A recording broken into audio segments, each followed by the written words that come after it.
ఏం జరుగుతుంది అప్పుడు? నువ్వేం మీకుంటావు? ఇక్కడ కూర్చుని సోషల్ మీడియాలో పోస్టులు పెట్టి కూర్చోవాలా?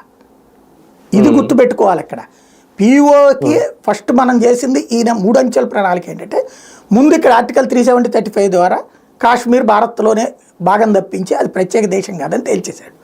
నెంబర్ 2, దాన్ని డెవలప్మెంట్ గ్రోత్ సెక్టార్లోకి తీసుకెళ్తే వీళ్ళ బంధువులే పిఓకేలో ఉండేది. అక్కడ ఇక్కడ చక్కగా సంపాదించుకున్నారు, ఇక్కడ ఉద్యోగాలు వస్తున్నాయి, ఉపాధి వస్తుంది, సంక్షేమ పథకాలు అందుతున్నాయి అన్నప్పుడు పిఓకేలో పేరు వచ్చింది కదా పెద్ద ఎత్తున. అక్కడ పాకిస్తాన్ వాళ్ళకి తిండి కూడా పెట్టదు, చాలా సమస్య, వాళ్ళని చిన్న చూపు చూస్తుంటుంది.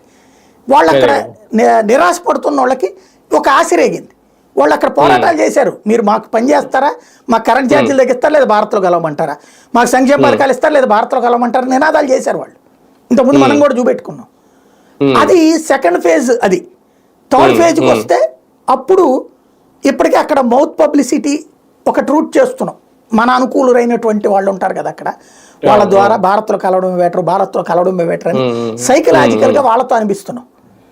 అప్పుడు ఫోర్త్ ఫేజ్లో మనం లాక్కోవాలి. ఇప్పుడు తొందరపడితే దెబ్బ. కానీ పాకిస్తాన్ ఇప్పుడు రెచ్చగొట్టే కారణం కూడా అదే. ఇప్పుడు కనుక పిఓకే తీసుకుంటే మన ఎత్తిన ఇంకొక కుంపటి పెట్టుకున్నట్టు.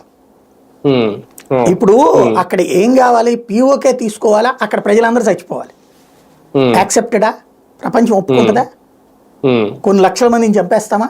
అప్పుడు పోయి ఇక్కడ వాళ్ళు ఒప్పుకుంటారా? ఇదే పార్టీలు ఎక్కడో ఎందుకు పిఓకే అని రేపు పొద్దున ఆ అడ్డొచ్చిన వాళ్ళందరూ లేపేస్తాం. చిన్న పిల్లలతో సహా వాడికి భారత వ్యతిరేకత ఉంటుంది.